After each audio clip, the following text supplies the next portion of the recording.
जय श्री कृष्णा दोस्तों, स्वागत है आप सभी का मेरे YouTube चैनल गीता ज्ञान 3.0 में। दोस्तों, रोज की तरह फिर से हाजिर हो गई हूँ महाभारत का एक बहुत ही रोचक और दिलचस्प प्रसंग लेकर। ये दिलचस्प प्रसंग होने वाला है कर्ण और श्री कृष्ण के बीच का।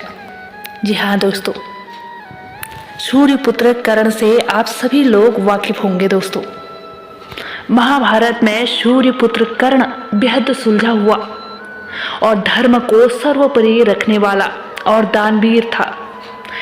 लेकिन इन सब के बावजूद उनका भाग्य ऐसा था कि उसे संपूर्ण जीवन सूतपुत्र होने के कलंक के साथ जीना पड़ा था। दोस्तों, प्लीज़ आप इस चैनल पर नए हैं तो इस चैनल को सब्सक्राइब करें, इस चैनल के साथ जुड़ें आने वाली ऐसे ही महाभारत से रिलेटेड वीडियो के लिए। चलिए आगे बढ़ते हैं। कर्ण को इस कलंक के बावजूद भी वीर योद्धा होने के साथ साथ उसकी दानवीरता के लिए भी आज तक जाना जाता है। दोस्तों, वो इतना बड़ा दानवीर था कि उसने मरते समय तक भगवान श्री कृष्ण को भी दान देने में परहेज नहीं किया। अंतिम सांसें गिनते समय उसके पास कुछ भी नहीं था, लेकिन फिर भी उसने भगवान श्री कृष्ण को निराश नहीं किया, बल्कि उन्हें एक ऐसा दान दिया जिससे श्री कृष्ण ने खुश होकर कर्ण को 3 वरदान दे दिए थे। ये उस समय की बात है जब कुरुक्षेत्र के मैदान में महाभारत जैसा भीषण युद्ध हो रहा था और अर्जुन कर्ण युद्ध के बाद कर्ण घायल होकर अपनी मृत्यु का इंतजार कर रहे थे।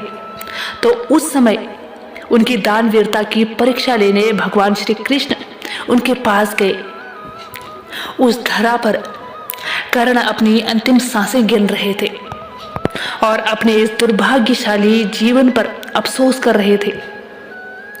तभी श्री कृष्ण उनके सामने पहुंचे और उनसे कहा कि मैं तुमसे अंतिम समय में कुछ दान मांगने आया हूं कर्ण, लेकिन तुम्हारे हालात देखकर समझ नहीं आ रहा कि तुमसे क्या मांगूं।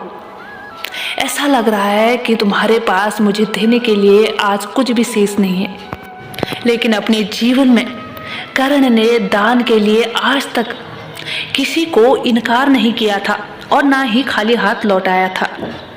और इस बार तो स्वयं श्री कृष्ण उनसे कुछ मांग रहे थे, लेकिन आज भी कर्ण ने श्री कृष्ण को निराश नहीं किया, बल्कि उसने पास पड़ा एक पत्थर उठाया और उससे अपने सोने के दांत तोड़कर श्री कृष्ण को दे दिए। एक प्रसंग में ये भी आता है कि श्री कृष्ण ने कर्ण के जूठे दांतों को लेने से इनकार कर दिया।